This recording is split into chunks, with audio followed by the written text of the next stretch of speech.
In 1974, the first tabletop role-playing game was created. Since then, people from all around have gathered to play.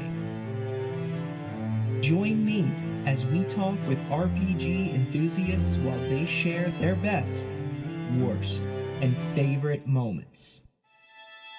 This is You Had to Be There.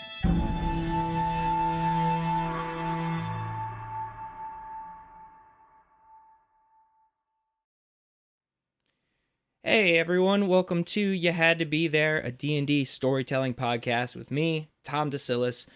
Today, it's going to be a fun day, as it always is, but every once in a while I get to find another stand-up comedian, such as myself. I've had a few. Then I find out they play tabletop role-playing games and D&D and all that cool stuff. So my guest today is a stand-up comedian. I met him on the road.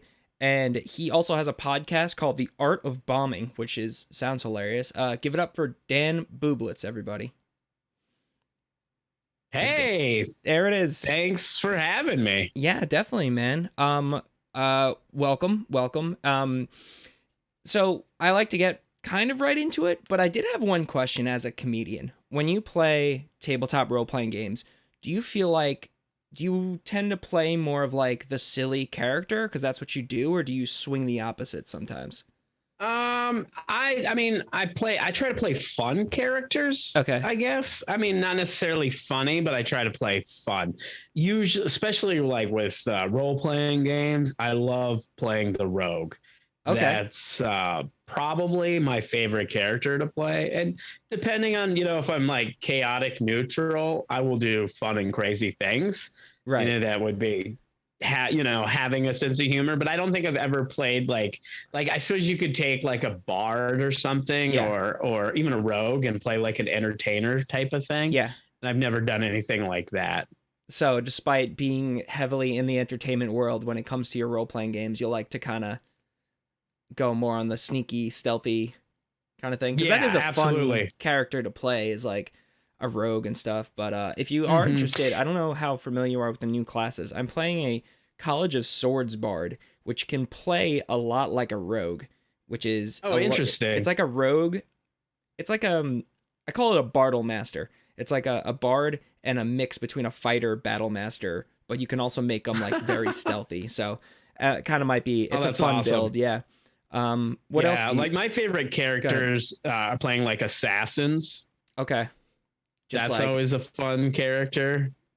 Like one hit kills, just like brutal, big hits. Yeah. A lot of sneak and stealth and like, using poisons and things like that. Ooh. Where the characters have to make, certain, they have to make certain saving throws, or could be deadly. Yeah, for sure. No, that's fun. I do like when you can get like a real big hit from one shot. It definitely like is fun, especially when you get to roll a ton of dice, when you're just like yeah, right. Yeah. Do you play mostly virtual, or do you play in person? So right now I play mostly virtual, only because, with the pandemic and everything. But it's also cool because the people that I play with are from my original group from when I was like in middle school. Whoa. So like we're still friends, and and so we still play online together. Like there's more that come and go and play, but there's like a core 4 of us that have always kind of been playing D&D together, and we still play. So we've been playing D&D together for like 25 years, probably. Holy man, 25 years. That is wild. Yeah. I mean, it's pretty close to that. 25 years. To say that like you've been playing with the same group for 25 years that's got to be a record. That's got to be like a world record. It probably is. Being friends with somebody that long. Being friends with somebody that long is one thing. Playing D&D with them for that long is a whole nother animal. That's insane. I mean, obviously we didn't play together like the whole, like we haven't been in the same group for 20 years, but we've played together on and off for the last 25 years. Huge, so I think. Like, when, before technology, if we were in this, we would get together as often as we could and play. Yeah. And then now with technology, two of my friends that I play with, they live in Sioux Falls, South Dakota. Our other friend lives in Juneau, Alaska. And so technology makes it so that, and now I live in Loveland, Colorado. So it's great because we can still play together. Yeah. Oh yeah. I mean, I started in the virtual world, believe it or not. But that's what amazes me is like, I haven't even been playing these games for like 3 years and I haven't played with the same group, like, our original group. I think hopefully, fingers crossed, we get back together, but that's wild. So then what did you playing? So what edition did you start with? Was it AD&D? I started with second edition. Second edition. That's considered, I think that's AD&D, yep. Right? Isn't that what people call it? No. Well, no, that's maybe Advanced Dungeons and Dragons. I was gonna say Advanced, like AD&D was the first. I feel like that was the first edition. Like AD&D was what? Maybe it was Advanced Dungeons and Dragons. I don't even remember. I mean, it's been that long. That's wild. So, but I started with second edition. Okay, I know. I started with second edition. Wow. So then, what was that? What was that like? Like you said middle school, so you had a bunch of buddies in middle school, and you just picked up. We used to play. Yeah, so our friend Sean, who did a lot of the DMing. My friend Chad and Sean. Well, and my other friend Cameron now does a lot of DMing too, but. Back then it was like mostly Sean and Chad, but we used to play in his basement. Like he had this giant table in his basement set up for gaming and stuff. Yeah. And his older brother was really nerdy and geeky into that stuff. And he kind of got Sean into it. And then Sean, got us into it. I mean, we were all already kind of nerdy, so it wasn't like hard to get us into it. Right. We were already doing a lot of nerdy things. Very cool. I see we had someone hop in the chat. Hey, nice to meet you, man. Stay tuned, stay here, and we're gonna get to some fun stories. But you started. Oh my gosh! So you started that long ago. Yeah. So did you start, like, I don't even know what was, like, so you've been playing through all these years. What was your favorite edition? You've like seen like so off many. And on. I mean, I have, and it's cool too, because like, I didn't just play D&D. I mean, I've done other role-playing games too, like D20 Modern. I loved that. That was fun because it like, one of my all-time favorite role-playing games was Shadowrun, and D20 Modern did a good job of like taking that game and then and model and like combining it kind of like with D&D. So it was like you could do stuff with like biotech and robotics and use weapons like guns and things like that, but it was in a D20 gaming setting. So it was using, your D20, that type of thing, where Shadowrun, right. And like I said, it's been a long time since I played. If memory serves me right, it was a lot of D10s.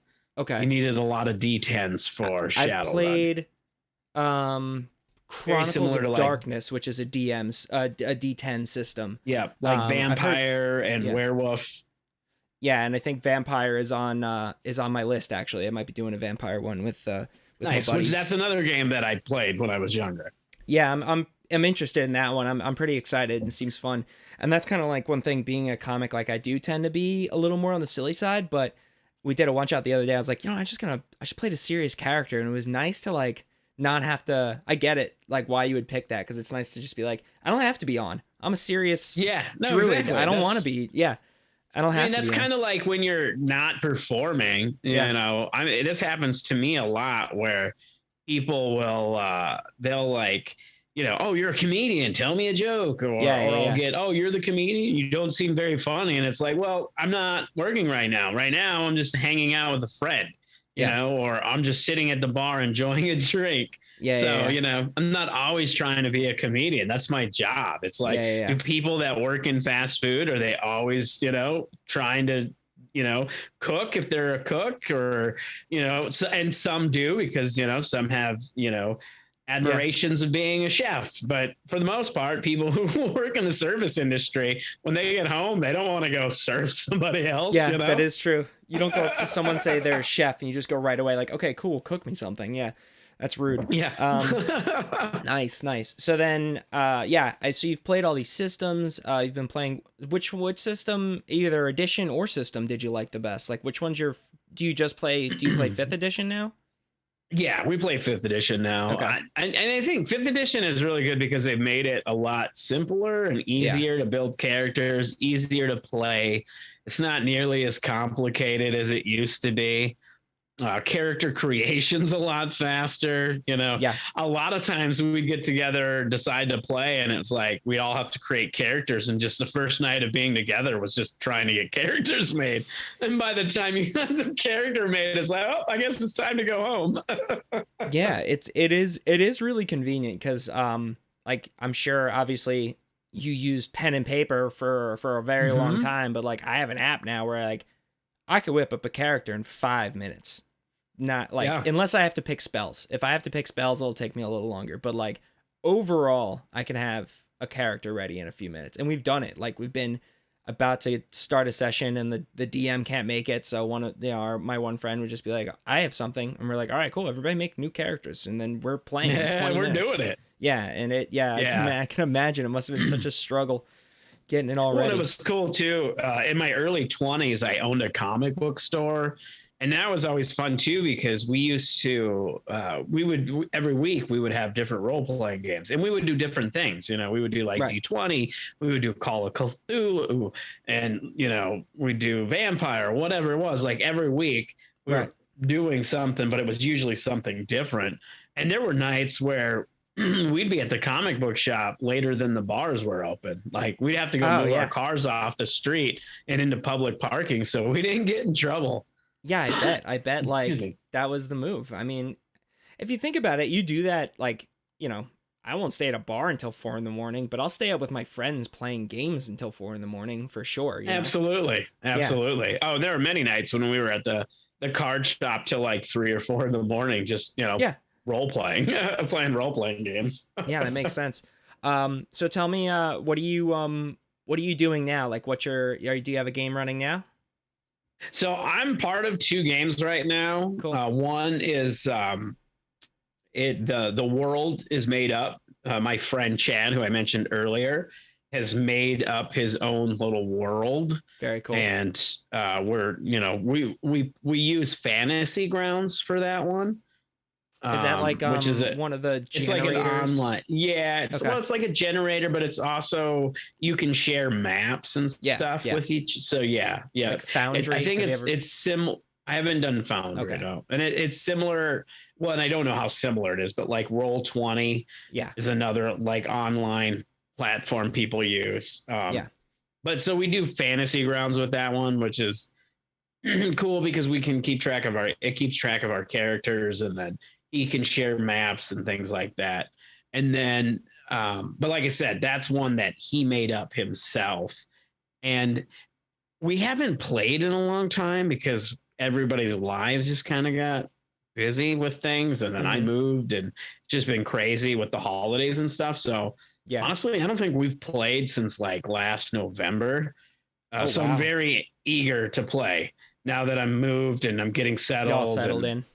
We're hopefully we're getting settled. We're going to get to play soon.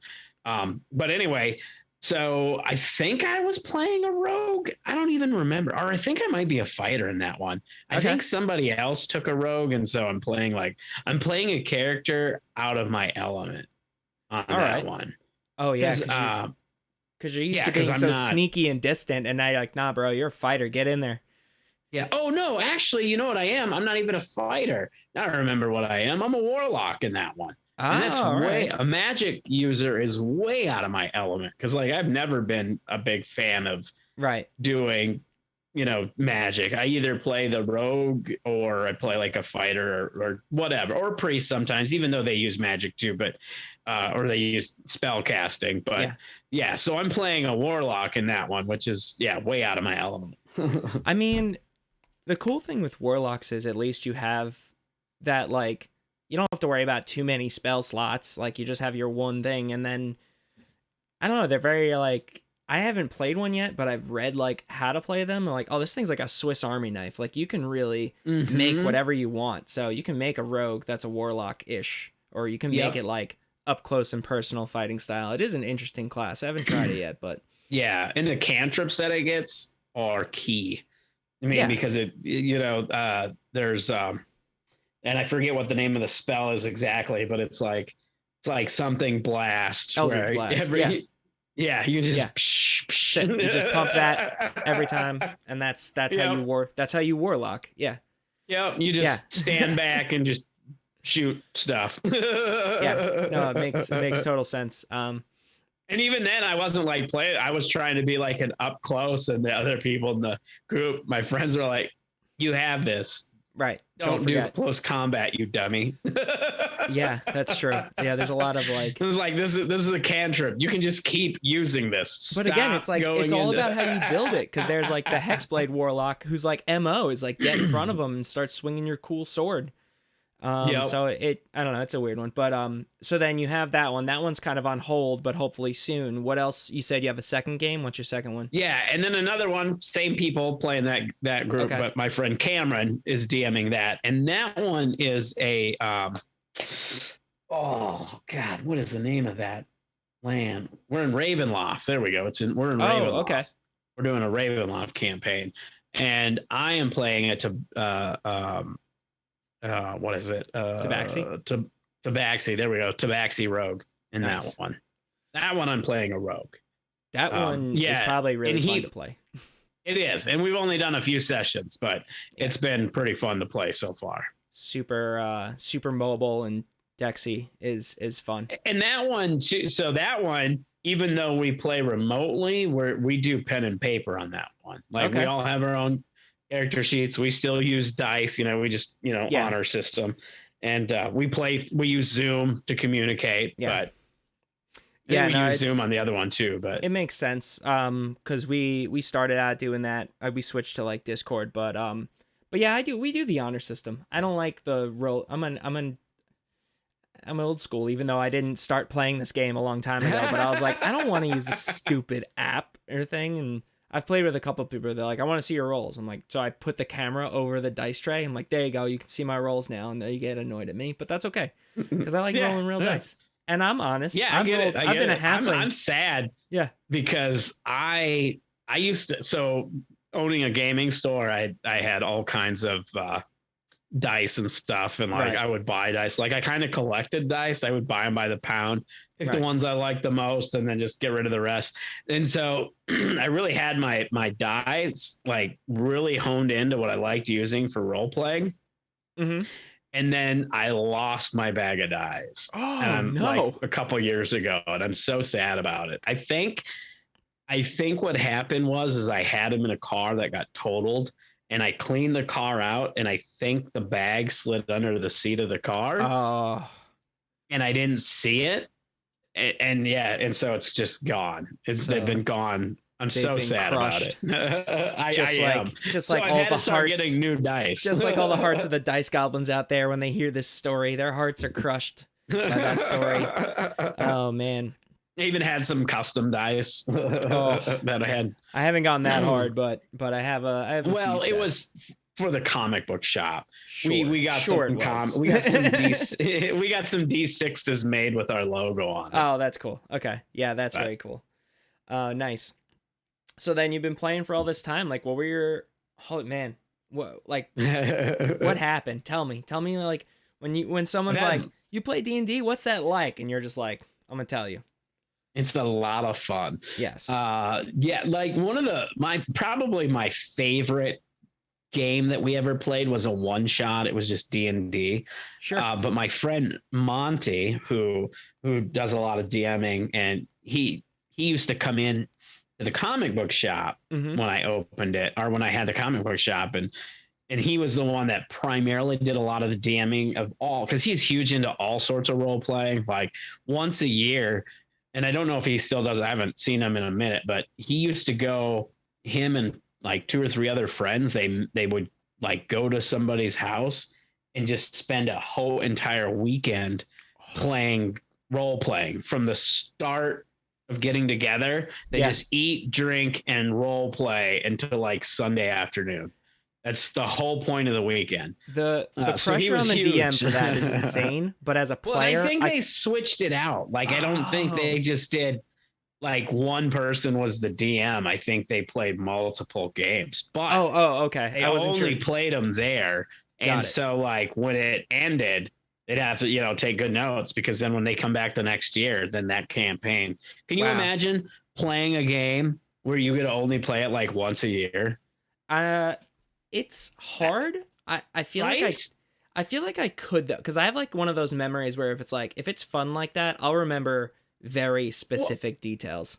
But I'm not even talking about remembering. I'm just talking about the anticipation of wanting to play. Like, if you're having if it's a really good campaign, you can't wait for the next time you're getting together. And here, it's going to be another year. Yeah. That actually would drive me insane. And then especially if that someone, part of it, God forbid, someone decided they had to cancel, like, no, you're coming. I don't care. No. If I have to, I'm kidnapping you. So you're doing this game. So so we're playing a game. So he decided to do a series of one shots. We were trying to talk him into doing an evil campaign. That's what it boiled down to. Yeah. Finally got him talked into doing it. He didn't want to do a continuous evil campaign. So what he did is he came up with a one shot. Okay. And there was 3 different groups. So we did 3 different groups, and each group ran the same one shot to see who would end up ultimately winning or whatever, or because the whole point of the mission was that we needed to go to a town and take over the town. Like, that was the whole premise of the one shot. And our group was the only group that managed to do it. Nice. And it was great because we did it in the perfect political way. I mean, we used bureaucracy at its finest. Okay. And because it was an evil campaign, that was what was great about it. And it's been so long ago, I don't remember what I played then. I might have even played a wizard in that one. I don't really remember. But what we did to accomplish the mission is, so we had to kill somebody, and we killed the person. And then what we did is we framed one of our own party members and we killed him, and then told the town, we're like, oh yeah, he did it. So here, we killed him. And then we gave him the body, and we're like, hey, we're the heroes here. We caught him red-handed and saved him. Was this one of the players that was playing? Yes. Yes. He was another player. It was not an NPC. It was another player in the group. We killed his character and used him as the fall guy. I mean, it was perfect because it was an evil campaign. We're all playing evil characters. It makes total sense. But I wish I could be there to watch the wait, what do you guys do? At the table? Did he see it coming? He was pissed. I don't know. I don't think he saw it coming. That's so funny. I don't think he saw it coming. And if memory serves me right, I think what happened was he said something to me, or he was doing something to annoy me, and I just straight up killed him. God. I was just I'm done with you. And then the rest of the group is what the hell? I was well, now we got a fall guy. He did it. Okay. So you didn't plan it. Okay, it just happened. No, it wasn't it just happened organically, and then we're well, we're gonna use him as fall guy. This is what we'll do. That's really funny.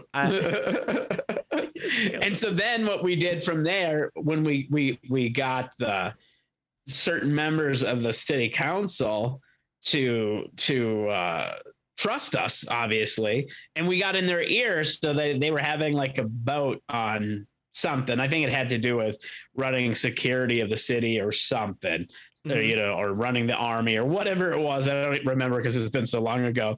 But we got in the ear of enough council members that we were able to get them to vote for us to take that over, and thus we controlled the city, which was the point of the game. You killed the main guy.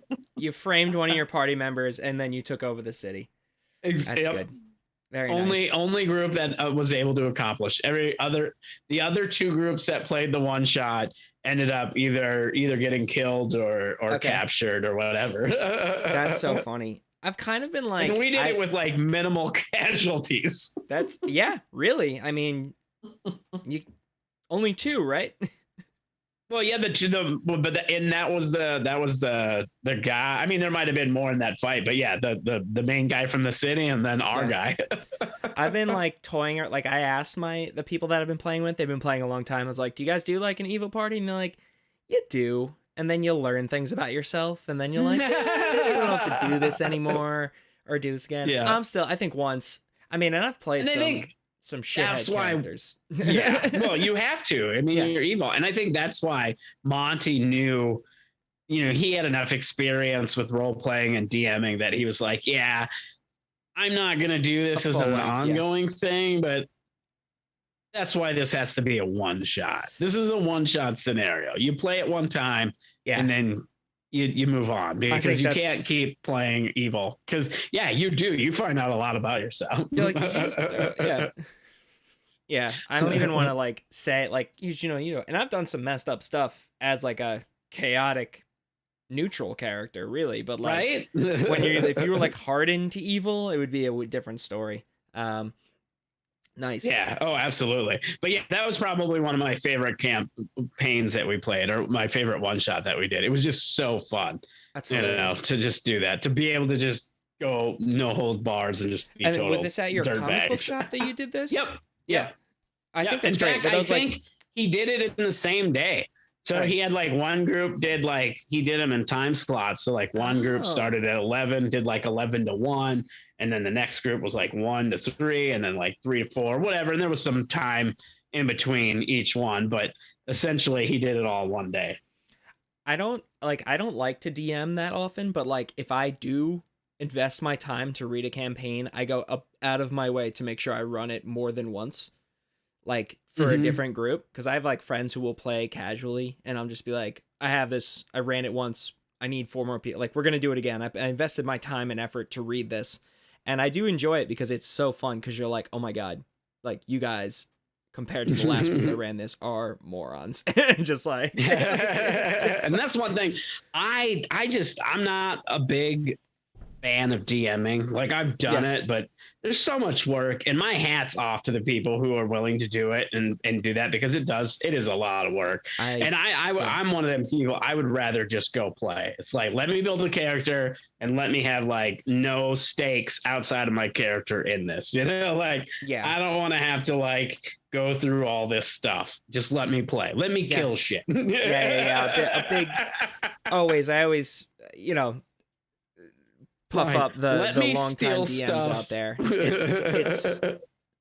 It is tough. You know what though? I am kind of growing a little bit more of appreciation for it, because like I think it's about, and I think for me, what I enjoy about it is like being there to create the story with your friends and like watch them like try to figure all this out, and like it is an enjoyable thing. It's like you're hosting a party almost. I like to host parties. Oh, absolutely. The prep is what gets me.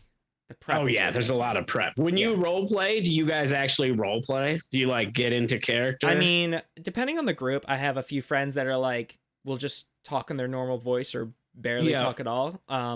I have some friends that go like very, very silly over the top. It's the same here. My group that I meet with regularly will do more of role playing. My DM homebrews a lot, so we'll add in backstory. So a lot of it's pretty heavy. And then I have a monthly game that's a little bit lighter. Me and like a couple of them will role play a little more, but even the DM's a little kind of quieter. So but that's different too. It's fun because like he doesn't go above and beyond, so it gives us this big wide open space to just kind of like do whatever we want. So it is interesting. I do love seeing the different styles. Like when you did DM, what did you do? Did you just do like a one shot? The couple times you had? I did. I tried doing so. There was a campaign that came out, and I think it was during 2nd edition, or maybe it was 3.5. I don't remember. I think it was 2nd edition. It's been a long time, but I was a big fan of Fritz Lieber. He's a fantasy writer, and he had these characters called. So he created this world of landmark. what is it? Landmark. I can't. Don't worry It's about been it. so long. But anyway, he had this world that he created. He had these two characters. The main characters were Farad and the Grey Mouser. And they were these, the Grey Mouser was like a rogue kind of magic user. And Farad is like a fighter barbarian guy. And he wrote these books called The Swords of. So it was like swords of sorcery, swords of this or swords of that. And it followed those characters. Well, they did. There was a campaign that came out. It was like a box set that came out that revolved around that world that they were part of.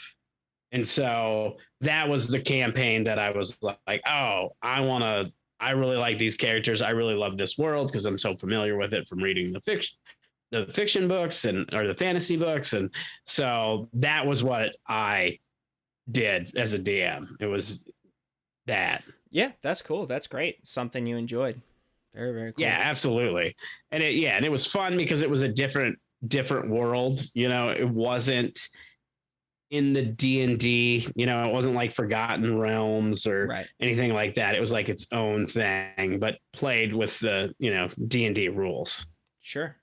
Very cool.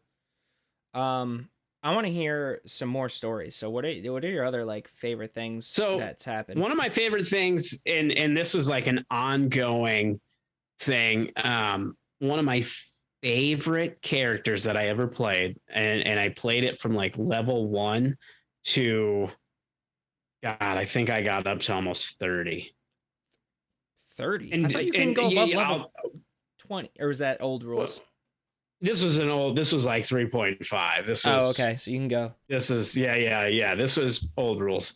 And to I didn't get there by playing through. I got lucky. So with how I got the experience. So I had this character. It was a rogue, and I feel like the name was like her name was, oh God, I can't remember the name of the character. It was like Karn or Christ or something like that. But I had this rogue, and through the course of playing this, through all the different campaigns that we did, I ended up kind of getting a nemesis, which was a dragon. We became like not mortal enemies. We were like kind of messing with each other. Like early on, that dragon caught me trying to steal from their lair. Ooh. And yeah, exactly. You don't do that. Yeah, you don't do that. And we ended up forming a bond. So like I had this bond with this dragon, and the relationship developed as we played. Like it would be a reoccurring thing that would come and go throughout, throughout the storyline, to a point where the dragons were being captured, and my party ended up having to go try to figure out what was going on and rescue them, so on and so forth. And there's a part where I lost my hand. So it was very, very much a Luke Skywalker situation where I lost my hand and then I got like a replacement thing. But what happened was, the reason I got so high level with the characters, we found a deck of many things. I pulled a card that gave me like I don't remember. It was like 50,000 experience or something just bananas. So I went from like level 4 or 5 to like level 15 from the deck of many things. It was insane. That's a great thing to get. That's an amazing thing to get. Oh my gosh. I've only experienced a deck of many things twice. One, I hadn't experienced it before. So my friend was just like, you buy a deck of cards, you find a deck of cards. So I was like, okay, I take out all the cards. And he was like, whoa. That's not how this one works. I was like, okay. And then I was like, I take out one card. And then like all this gold poured out, like thousands of gold. And I was like, oh, this is cool. And then like after a while, someone brought it to my attention. They're like, this deck can kill you. I was like, all right. The other one is we did a Christmas one shot. So my DM made the deck of merry things, and she like tweaked a bunch of the cards. I love it for Christmas one shots. And my character died, but not from that. The deck would of be merry a things. fun twist on the elephant gift exchange. deck of merry things. Merry things. Yeah, that's funny. Pull a card. Yeah. Pull a card, and that, like, you know, you would have somebody would have the deck ready, you know, whatever, and then everybody would bring their gift, and then that person that has the deck would correspond gifts with cards in the deck, and then, you know, you pull a card, whatever gift it corresponds with, that's what you get. And it would also be funny to do it like you're at a Christmas party and they say like, oh, pick a card, but like you have an NPC pick it, so that way the players start to realize what it is after like the NPC like bursts into flames or something, and like, I don't know, that would be fun. But yeah, it's a funny thing to stumble upon in any game, as what I've learned. You're like, ooh, or sometimes it's like they're just like, oh, you find a deck of cards. I'm like, is it a deck of cards or is it a deck of cards? You know, and they're just like, no, it's just a deck of cards.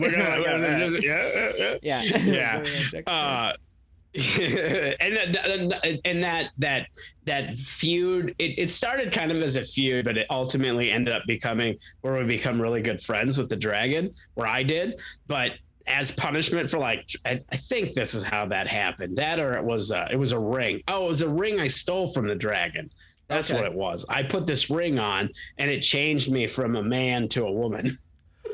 Oh, so my character changed over the time too. So I started playing a male rogue, and I was working. That was the character that I was working on becoming an assassin, and that was, you know, a thing with that character.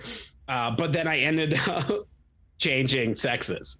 So I started playing a male, and then ultimately, when it was all said and done at the end, when we finally quit playing that group or whatever, my character was a female. That's very funny. That's fun. I think you should. I think having like those chaotic moments is like gotta be fun. I haven't really experienced too many of them, but I've heard of people like having a character like age, either get really old or get like really young. Yep. And that was like one of my, like I said, that's part of the reason that was like one of my favorite campaigns, because I played that character for so long. Oh my god! You know, like it was just, you know, it was over a course of probably 5 or 6 years that I played this character. That's incredible. You know, it was great. Like, you must feel like so connected to the character at that point. When you really do. Especially with, you know, it's good when a DM has a little bit of sense of humor to, like, you know, because he could have easily had the dragon just like eat me, and instead he's like, okay, this is what I'm going to do with this. I'm going to see where this goes. I'm going to let it play out. And then he kept bringing that dragon back into my life throughout the course of this game at different times, where to one point when, like I said, when the dragons were getting kidnapped or getting captured, the dragon, my dragon friend, summoned me. And so I just like disappeared. So he wasn't really, he wasn't a nemesis then. He was actually an ally. It was like kind of a nemesis, but not like in a bad way. Like in a, you know, like, got it. We were, it was like the love-hate, you know, like a love-hate type of thing. We're like, you again. We weren't quite there, but like, yeah, but it started kind of as a love-hate or nemesis, but eventually turned into allies. Very, very cool. I like that. That's fun. And that was what was fun about that, like, because the relationship developed over the course of the years that we played that campaign. That's hilarious. And then I played that character in other campaigns too, like little one shots and stuff too. When Monty allowed it. Did the dragon come back? Because that's what I was gonna ask. If like, not in the other, not in the one shot campaign, not like in the one, like, because I think, did I play him in like other DMs? It was a reoccurring character when Monty DM'd, but if I played him in another person's, it was not. Nice. I mean, it was part of my backstory, but it wasn't like part of that scenario. Got you. But very cool. But it was a good time. No, yeah, those moments is what makes it like even more fun, is when you have like a reoccurring or you know, something that just keeps popping up. And I think I've spoken to a lot of different, you know, people, different DMing styles, but it's one of my favorite things where they're just like, I had this little NPC just show up randomly all the time, and it's fun. It's kind of fun to have an NPC where like, oh my god, not this son of a gun again, like, you know. All right, before we wrap this up, I have have you ever had a character die? If so, what was the worst one? How'd they die? Oh man. If you can, I know you get a. Well, actually, I don't remember how it died, but my tabaxi died, but then I got brought back. Yeah. Like, so the DM, like every time we died, we got brought back, but then we were like cursed. Oh, in a way. Okay. Like when I got brought back, then I was like linked to this ghost or something, like, or something. Is it that? I'm trying to remember what it was. I'm linked to something. Like there's when I came back, like, and does it stack like each time you die, like something else? Like I don't know because I haven't died yet again, but I'm not sure if he's gonna stack it or what's happening there. But that's the Ravenloft one, right?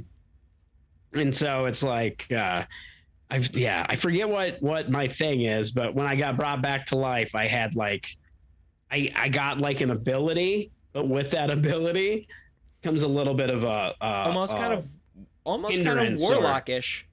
Yeah. A little bit. Ironically. Yeah. Ironically. Yeah. Oh, cool. Well, but that was cool. That is cool. I like that style too. It makes you almost kind of play like it's like tempting to then play more reckless because you're like, oh man, what's gonna happen if I die? Like, if I die again, cool? Yeah. Will I get? Yeah, that is fun. Yeah, another fun character that I had, and it didn't die, but just another fun character because I mentioned that I played D20 Modern. Yes, I had a character called Hank the Tank Murphy. It was just like this big brawler guy, like gun toting, just badass. Sure. That was like another character I love playing because I love the D20, the modern D20 Modern, because I love the fact that it brought in like guns and things like that.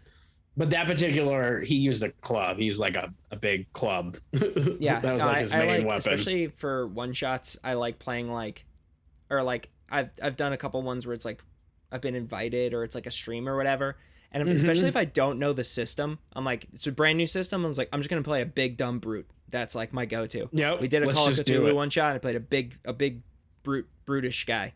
And I think that's what I'm going to do with the vampire one too. Cause I'm just like, that was a fun one too. Call of Cthulhu. Call of Cthulhu is great. Yep. That's another great game. Nice. Yeah. All right, man. And you got one more? Oh, no, I was just going to say, I was talking about playing virtually, but I just went down to the local comic book shop today and they opened up a gaming store like next to the comic book shop. It's the same company. And I just asked about live groups. So I'm going to hopefully try to find a live group to join too. Yeah. You said you're in Colorado. Yeah. I'm in Loveland, Colorado now. Yeah. So I'm sure just outside of Denver. I'm sure when they're not hiking and doing stuff, they're playing tabletop games. They're everywhere, but that's cool. I'm glad to see that. There's a whole store for tabletop games stuff. I'm glad to see that like the store like of gaming still kind of means something to people. Yeah, like, absolutely. Having a store there, comic books, they had to expand because they had it all combined in one space, and they just took all their gaming and created a whole new store. Nice. Like one door down from where they're at. So like they put it into its own thing. That's how popular it must be. Awesome. Do you know, just because I think occasionally I get a listener in Colorado, what's it called? The shop is called Grand Slam Sports Cards and Comics. Nice. Grand Slam Sports. And now I think it's Grand Slam. What is it? The Grand Slam Gaming? I think it might just be Grand Slam Gaming. I think gaming that's a good store. one. Yeah. Grand Slam Gaming. Shout out to Grand Slam Gaming in Colorado. If I'm ever in the area, I definitely will come and probably spend money on something I don't need. But nice, man. Dan, why don't you tell my few listeners where to find you? Hey, well, first of all, thanks for having me. This has been so much fun. As you can tell, I can talk about role playing for hours because I just keep going and going. We'll talk for hours because I can too. Sure. I just don't think other people want to hear me talk about it. Right? Yeah. But yeah, so you can find me online. I have my website, danbublitzcomedy.com. That's where I put all my dates. You can find all my other social media platforms from there. I'm on all of them, and I'm at D Bublitz Comedy on all of them. Like he said as Tom said at the beginning, I do have a podcast called the Art of Bombing Podcast, where I talk to comedians about their worst shows, what they've learned from them. Check that out. I have a dry bar comedy special that'll be coming out later this year. I also have an album that'll be coming out called Strangers in My Basement, which was an album that I recorded in front of strangers in my basement, hence the title. And all of that, you can check that all out on my website, danbublitzcomedy.com. Excellent. Send me all that stuff when we get off here, so that way I can get it appropriately tagged. All right, thank you, Dan. I'm gonna give my few little plugs. As some of you probably already know, my name's Tom DeSillis. You can find me at Tom DeSillis Comedy on pretty much every platform. It's T DeSillis Comedy on Twitter, which is where I tend to tweet out when the show's going live. And follow us. You Had to Be There podcast anywhere you can get your podcast, YouTube, here on Twitch. I also have a Discord now. A Discord people hop in. We can talk about fun games and that stuff. So that link will be in the description. And for those first time joining in, my music for my intro was created by Michael James McGarry. You can follow him at It's MJ Made on Instagram and SoundCloud. And the logo for my show was created by Nicole Summers from the Reliably Chaotic Podcast. And finally, if you want to be a guest on the show and come on and share some of your fun stories, shoot me a DM at TDesillis Comedy on Twitter, or you can email me at youhadtobethere@gmail.com. That link is also in my description. But thanks for listening. This has been You Had to Be There with Dan Bublitz. Bye, everyone. Thanks for having me.